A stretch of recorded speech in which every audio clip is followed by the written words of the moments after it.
آیا واقعا ویروس زامبی داخل کشور چین هست و آیا ممکنه به کشور ایرانم برسه یا نه؟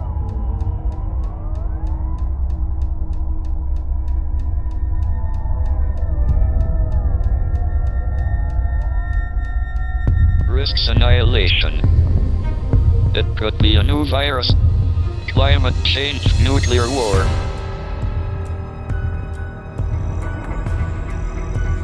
Her body has been taken over by cordyceps.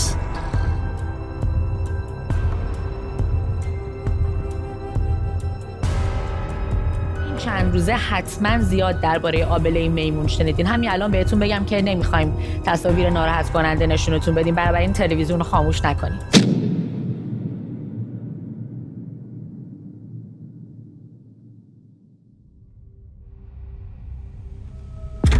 برابط سلام، چه خبر؟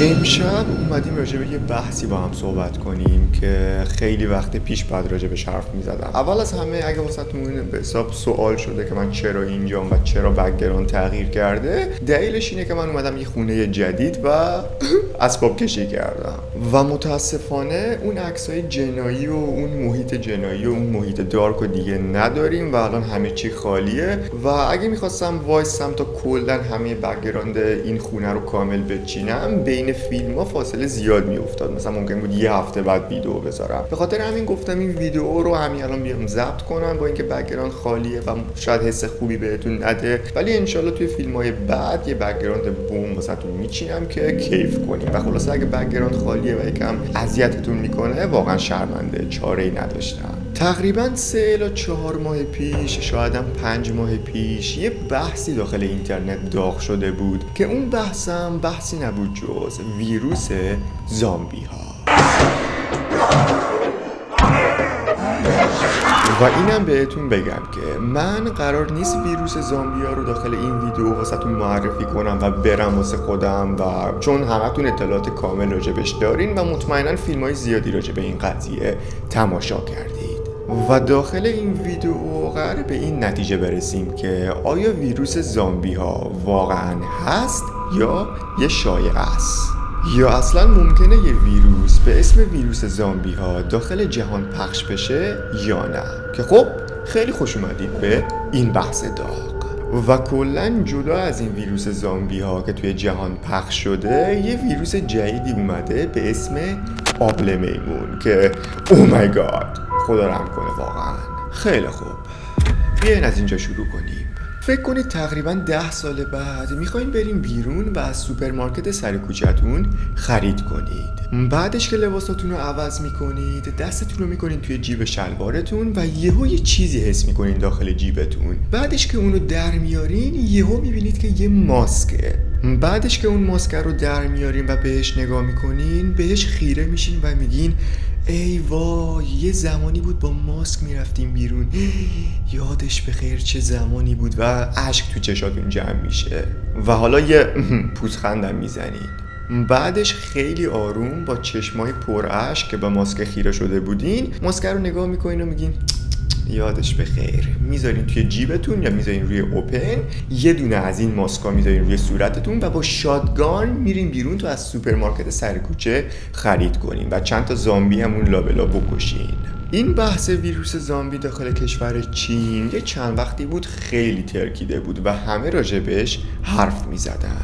و حالا یه سری از افراد بودن که خیلی به این ویروس زامبی اعتقاد داشتن و خیلی ترسیدن و همش راجبش بحث میکردن. و حالا در کنارش یه سری افرادم بودن که اصلا به این ویروس زامبی اعتقاد نداشتن و فکر میکردن این ویروس زامبی یه شایعه است. و کلا تعداد افرادی که به ویروس زامبی اعتقاد نداشتن بیشتر از کسایی بوده که به ویروس زامبی اعتقاد داشتن، تعدادشون بیشتر بوده. حالا همونطور که بهتون گفتم، یه سری از افراد هستن که اصلا به زامبی اعتقادی ندارن و میگن این یه خرافه است و اصلا یه چیز غیر ممکنه، که خب تا حدی هم حق دارن. اما حالا من میخوام یه چند تا فیلم بهتون نشون بدم که این فیلم ها اعتقاد شما رو نسبت به زامبی ها خیلی بیشتر میکنه.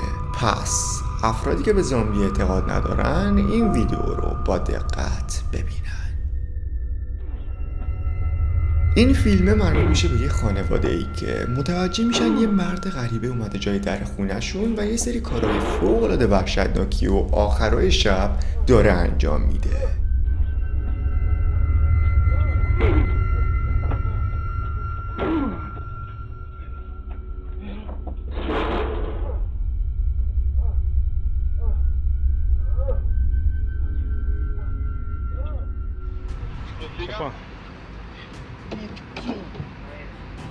Olha solto, né, mano?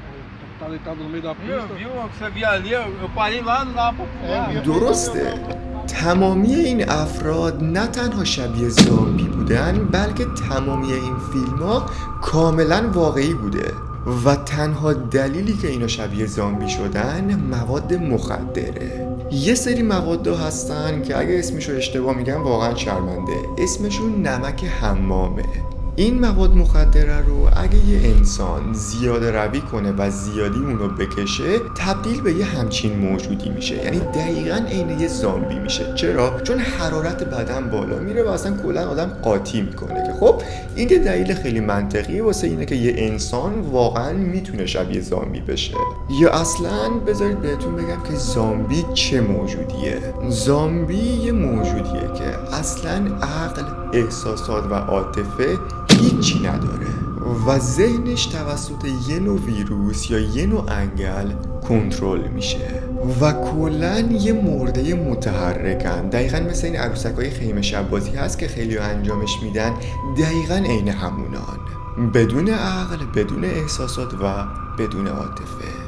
اما اینکه زامبی ها میان آدما رو میخورن من اصلا بهش اعتقادی ندارم. به نظرم فیلم های سبک زامبی واسه اینکه شخصیت زامبی رو خیلی ترسناکتر جلوه بده این قابلیت آدم خویی رو بهش اضافه کرده و به نظرم واقعا اگه زامبی به وجودم بیاد اصلا آدم نمیخوره. پس ممکنه چیکار کنه؟ ببینید زامبی ها چون نه عقل دارن و نه احساسات دارن ممکنه با ساده ترین وسایل یا حتی با مشت و لگد شما رو تا حد مرگ زخمی کنه یا حتی بکشه و اگه شما هم باهاش درگیر بشین و اونو بزنید اصلا درد و احساس نمیکنه. چرا؟ چون دمای بدنش به شدت بالاست. حالا خلاصه از این بحث بگذریم و بریم سراغ بحث‌های تاریک‌تر ماجرا. الان اگه چشماتون رو باز کنید میبینید که یه عالم فیلم راجع به زامبی ها ساخته شده و حالا داخل تمامی اون فیلم ها اگه دقت کنین دارن به این اشاره میکنن که یه زمانی ممکنه برسه که تمامی زامبی ها وارد جهان ما بشن و جهان رو نابود کنن و اصلا کلن یه وضع وحشتناکی اتفاق میفته که فقط تنها فیلم ها نیستن، بازی ها، عکس ها، کتاب ها، آهنگ ها و هر چیزی که فکرشو بکنید یه اشاره ریزی به زامبی ها میکنن. و عجیبتر از همه‌شون که واقعا این بحث دیوونم کرد اینه که آمریکا یه ارتشی داره، یعنی یه ارتشی ساخته که این ارتش فقط واسه جنگ با زامبی ها ساخته شده و این ارتش رو زمانی ازش استفاده میکنن که فقط زامبی ها حمله کنن که یعنی چی واقعا؟ Risks annihilation. It could be an asteroid hitting the Earth. It could be a new virus.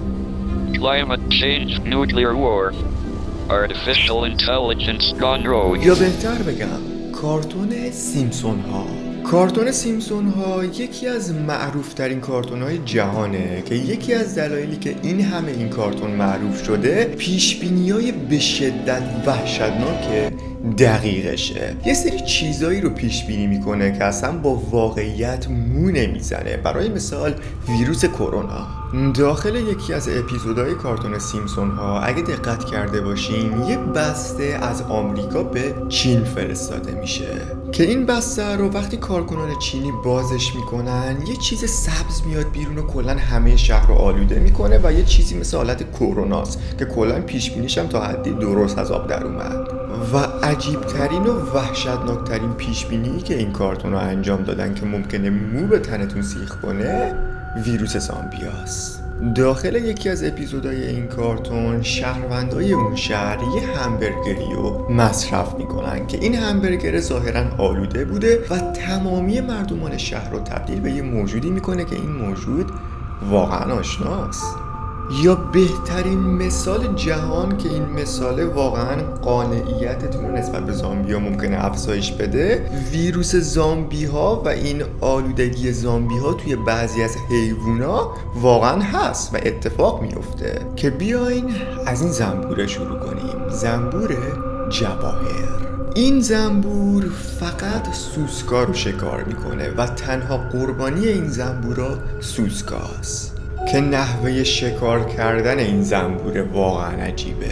این زنبورا وقتی یه سوسک میبینن با یه مهارت خیلی بالا تمامی مناطق این سوسکه رو، یعنی تمامی مناطق بدن این سوسکه رو نیش میزنن و سوسکه رو در جا خشکش میکنن، یا بهتر بگم فلجش میکنن. بعدش که این سوسکه فلج میشه، این زنبوره میاد داخل مغز سوسکه رو یه ماده ای انتقال میده که این ماده باعث میشه سوسکه کلن فرمانبردار زنبوره بشه و هر جایی که این زنبوره دستور میده رو این سوسکه فرمانبرداره و دقیقا به همون جا میره و این زنبوره هر جایی که بخواد میتونه این سوسکه رو ببره. برای مثال بچه هاش یه جایی هن، این سوسکه رو قشنگ یه جوری بهش برنامه میده که خود سوسکه با پای خودش میره پیش بچه هاش تا بچه هاش مثلا سوسکه رو بخورن و کلا اصلا یه وضعیه. و حالا اگه این مثال قانعتون نکرد، مثال دوم واقعا میتونه شما رو قانع کنه. مثال دوم، مورچه ها. یه سری قارچا هستن که این قارچا رو مورچه ها از سر نفهمی میخورن. بعدش به محض اینکه مورچه قارچه رو میخوره، این قارچه بدن مورچه رو دقیقا مثل این آدمه آلوده میکنه و مورچه کلن قاطی میکنه و فرمانبردار اون قارچه میشه.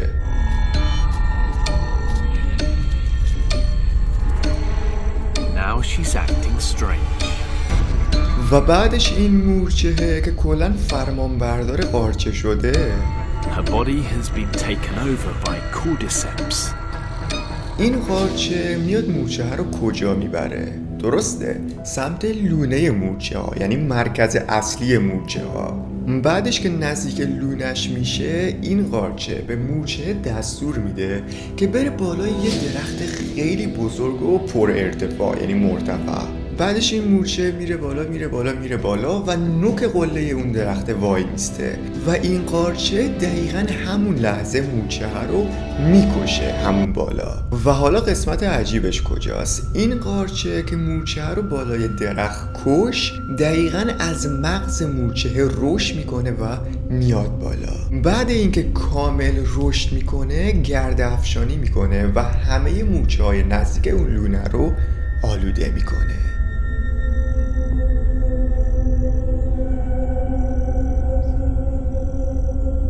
و قسمت دارک ترش مال اینجاست که این مورچه آلوده به قارچ اگه نزدیک یه مورچه سالم بشه، دقیقاً مثل یه زامبی اون مورچه سالمه رو تیکه پاره میکنه و میخوره اونو، چون کلا قاطی کرده.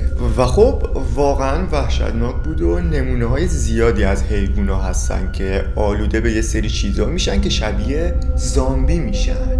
و از نظر من و از نظر همتون زمانی ترسناک میشه که این الگوریتم حیوانات روی انسانا هم انتقال پیدا کنه که خب شک ندارم واقعا اون روز برسه. از دست این انسانا و از دست این فرقه، ببخشید این فرقه واقعا هر چیزی امکان داره. یا اصلا کلن این ویروس زامبی اگه واقعا داخل کشور چین پخش شده باشه، یه سوال اینجا پیش میاد: چرا تمامی ویروس های جهان از کشور چین شروع میشه؟ واقعا چرا؟ مطمئنم سوال خیلیاتونه که جواب این سوال اینه: جمعیت.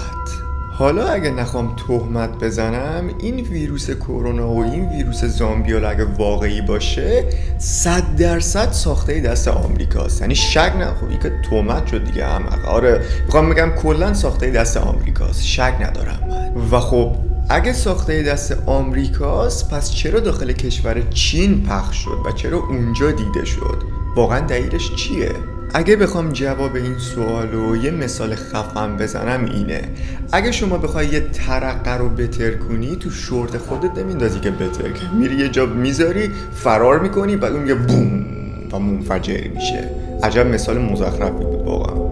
و خب همونطور که بهتون قبلا گفتم کلا هدف ایلومیناتی، یعنی اولین و مهمترین هدف ایلومیناتی کاهش جمعیت جهانه و هیچ وقت این ویروس ها رو داخل کشور خودش پخش نمیکنه. چرا؟ چون بیشتر افراد با استعداد، بیشتر افراد مشهور و کلا همه چی توی کشور آمریکاست و اگه بخواد از اونجا شروع بشه واقعا خسارت‌های وحشتناکی میتونه زده بشه.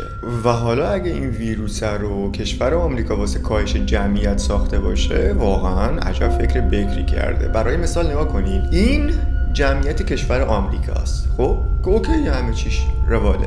این جمعیت کشور چینه یا اولفضل. خب واقعا هر چقدر فکر کنی من واقعا به آمریکا حق میدم که این ویروس رو پرت کنه توی کشور چین. چه خبر آجی؟ و حالا بیاین از این بحث بگذریم و بریم سراغ یه بحث دیگه. آیا واقعا ویروس زامبی داخل کشور چین هست و آیا ممکنه به کشور ایرانم برسه یا نه؟ اینو باید بهتون بگم که من وقتی راجع به این ویروس زامبی توی اینترنت یکم تحقیق کردم به هیچ جوابی نرسیدم، یا بهتر بگم هیچ جوابی واسم بالا نیومد. یعنی اگه همین الان داخل یوتیوب به خارجی سرچ کنید که ویروس زامبی داخل کشور چین، هیچ چیزی واسهتون بالا نمیاره، هیچ چیزی. فقط چند تا دوربین مخفی و یا چند تا فیلمای همچین مانند واسهتون بالا میاره که خب واقعا این میتونه پرونده رو ببنده. و کلا خارج از این بحثه، اگه واقعا یه ویروس زامبی بود توی کشور چین، خیلی از خبرگزاری‌های معتبر و بزرگ و جهانی راجبش حرف میزدن، خیلی از یوتیوبرها راجبش ویدیو میساختن و راجبش حرف میزدن، همه اصلا کل دنیا رو این خبر فرا میگرفت. اما هیچ مدرکی، یا بهتر بگم هیچ مدرک معتبری راجع به این ویروس زامبیا توی اینترنت نیست. و اگه از من بپرسید میگم نه، واقعا ویروس زامبی داخل کشور چین نیست و اینا همش یه شایعه است، چون واقعا یه خبر پوچه، یه خبر پوچ و بیپایه، چون اصلا هیچ حرفی راجبش نزدن، خیلی خنثی، اصلا کلا یه چیز عجیبیه و مدرک معتبر و محکمی ندارم که بهتون نشون بدم آیا واقعا هست یا نیست. اما باز این به این معنی نیست که ویروس زامبی وجود نداشته باشه و اصلا نیاد. اشتباه نکنید. مثالایی که همین چند دقیقه پیش واسهتون زدم راجع به همون آدم زنبوره و مورچه ها یه مدرک محکمیه واسه اینکه اگه انسان بخواد یه ویروس جدیدی به اسم زامبی رو بسازه، واقعا اگه یکم روش کار کنه امکان پذیره و یه چیز غیر ممکن نیست واقعا. مخصوصا با این پیش بینی ها و با این فیلم ها و با این بازیایی که ساخته میشه، واقعا یه اشاره های ریزی به این قضیه زده شده که امیدوارم چند صد سال دیگه این اتفاق بیفته. من واقعا خوشم نمیاد با زامبیا درگیر بشم، حس خوبی ندارم واقعا. البته شاید هم حال بده، نمیدونم. و در کل از نظر من خبری از ویروس زامبی نیست، اما باید آمادهش باشیم چون حال از ممکنه واقعا بیاد توی جهان. و این فیلمایی که میبینید مثلا پلیسا میان درهای خونه‌های مردم رو با قفل و زنجیر آهنی قفل میکنن و همه جا قرنطینه است، اصلا کلا وضعیت وحشتناکه، همه اینا به خاطر ویروس کرونا است. برای مثال میگم کشور چین که تقریبا 1 میلیارد خورده جمعیتشه، مسلماً وسواس کشور چین واسه ویروس کرونا خیلی زیاده. چرا؟ چون جمعیتش خیلی زیاده. فکر کنید این همه آدم داخل یک کشور مثلا همشون کرونا داشته باشن، بیمارستانا، غذای دارویی، اصلا یه خسارتای وحشتناکی زده میشه. به خاطر همین کشور چین هر شهری رو که مثلا میبینه، حالا نمیدونم دقیقاً مال کدوم کشور بود، یه کشوری است که وقتی مثلا میگم همش پاکه به محض اینکه 2 نفر کرونا دارن و شناسایی میشن، تمام شهر رو قرنطینه میکنن به خاطر اون 2 نفر و تمام قفل و زنجیرهای درا رو میزنن و با ربات غذا پخش میکنن که کسی بیرون نیاد از خونش. و خلاصه علت این قفل و زنجیرها و این قرنطینه‌های وحشتناک فقط همین ویروس کروناست و ربطی به زامبی نداره. و خب واقعا هم چیز قابل درکیه، یعنی کاملا منطقیه به نظرم. خیلی خوب، این بود از بحث زامبی ها و کلا خارج بشیم از این بحثه و بیایم سراغ یه بحث دیگه ای صحبت کنیم که این بحث هم یه چند وقتی داخل اینترنت خیلی منفجر شده و قسمت ترسناکترش اینه که این ویروس واقعیه و اون ویروس هم اسمش آبله میمون هستش. آبله میمون یه ویروسی هستش که از کشور آفریقا گفته میشه سرایت کرده به کشورهای دیگه و چند نفر شناسایی شدن که به این ویروس مبتلا شدن و میگن اگه این آبله رو بگیرید یه همچین بلایی سرتون میاد: تب و لرز فوق‌العاده شدید، جوش‌ها و دانه‌های فوق‌العاده بزرگ و وحشتناک روی پوست صورت، پوست دست و هر جایی که فکرشو بکنید. و یه چیز دیگه که واقعا منو ترسوند که فکر نکنم واقعی باشه، حالا اونایی که زیاد مطالعات انجام میدن حتما بهم بگم، یه جا خوندم اینو، میگن یه سری موهای زبر از دست میاد بیرون و از ناحیه و نقاط بدن میاد بیرون، دقیقا مثل موهای میمونا، که خب واقعا اطلاع ندارم این حرف واقعیه یا شایعه است. اگه مثلا شایعه است حتما بهم بگید. و اینم بهتون بگم که بچه‌ها این ویروس آبله میمون اونقدر خطرناک نیست و یه ویروس تقریبا ضعیفه. البته بستگی به بدن داره، به سیستم ایمنی بدن داره. بعضیا ممکنه این آبله رو بگیرن اصلا حسش نکنن و یه روزه دو روزه کلا خوب بشن و برن سراغ کارشون. بعضیا ممکنه که یکم سیستمشون ضعیف تره چند روز درگیرش باشن و یکم اذیت بشن و بعضیا ممکنه اصلا کلا به خاطر این ویروس بمیرن. یعنی همه چی بستگی به سیستم ایمنی بدنتون داره. و خب اطلاعاتی از این بیشتر راجع به ویروس آبله میمون ندارم، یعنی بیشتر اطلاعاتی نیست از این توی اینترنت و خلاصه زیاد نترسین از این ویروس آبله میمون، زیاد چیز خطرناکی نیست. اگه هم بیاد ممکنه واکسنش بیاد، اصلا کلا زیاد بهش فکر نکنید. اما خب واقعا خیلی بده. من احساس میکنم از این تاریخ به بعد، یعنی از سال 2020 به بعد دیگه جهانی بدون ویروس نخواهیم داشت. یعنی امکان نداره به موقعی برگردیم که هیچ ویروسی دیگه نباشه. ویروس پشت سر هم میاد چون دیگه واقعا جمعیت داره زیاد میشه. و خیلی خوب برای بچینم از این ویدیو بود. من این فیلم رو در اصل بعد خیلی وقت پیش میساختمش، اما خب گفتم حالا بذار یکم بگذره همه چی بخوابه و اینا، اون وقت راجبش با هم صحبت میکنیم. و خلاصه نترسین، حالا یا شایعه است یا واقعیه دیگه. چقدر رویه خفنی دادم. خلاصه مرسی که فیلمو تا اینجا تماشا کردید. عشق منین. تا فیلم‌های بعد. خدا نگهدار.